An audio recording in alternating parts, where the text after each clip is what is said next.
Shalom, shalom, mes bien-aimés, je vous bénis dans le nom puissant de notre Seigneur Jésus-Christ. Je suis le prophète Eliakim et grande est ma joie aujourd'hui de pouvoir partager la parole de Dieu avec vous. Aujourd'hui, je vais parler d'un thème en ce qui concerne la femme est-elle un objet de sexualité.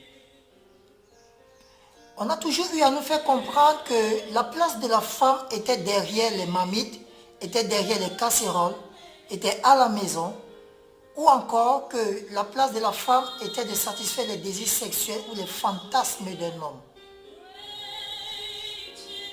Alors sur ce, je dirais non, la femme n'est pas un objet sexuel. Alors, mesdames, vous n'avez pas été créées uniquement pour satisfaire les désirs sexuels d'un homme.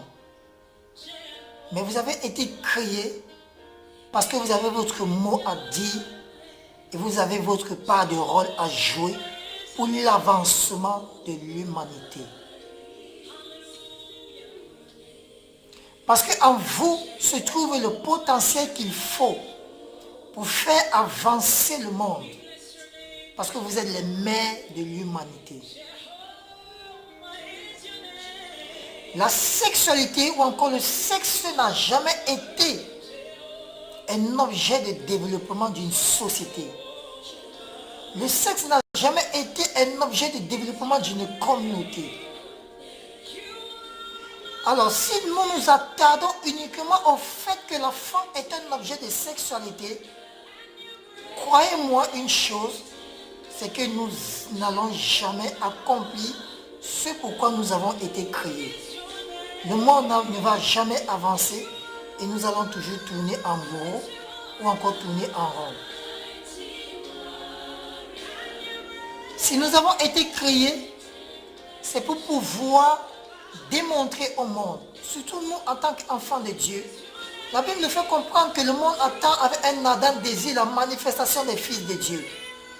Alors comment allons-nous manifester ou alors comment allons-nous démontrer au monde la manifestation de la puissance de Dieu si nous attardons uniquement en ce qui concerne le sexe ou la sexualité? Bien-aimés, il y a un temps pour toutes choses. Et il y a un moment donné dans notre vie où nous devons nous poser la question de savoir est-ce que c'est réellement nécessaire de passer tout notre temps à penser à la sexualité? Parce que de nos jours, le diable utilise beaucoup ce point pour pouvoir détruire les enfants de Dieu, pour pouvoir détruire le plan de Dieu pour notre vie. Même dans le mariage, le sexe n'est pas une priorité.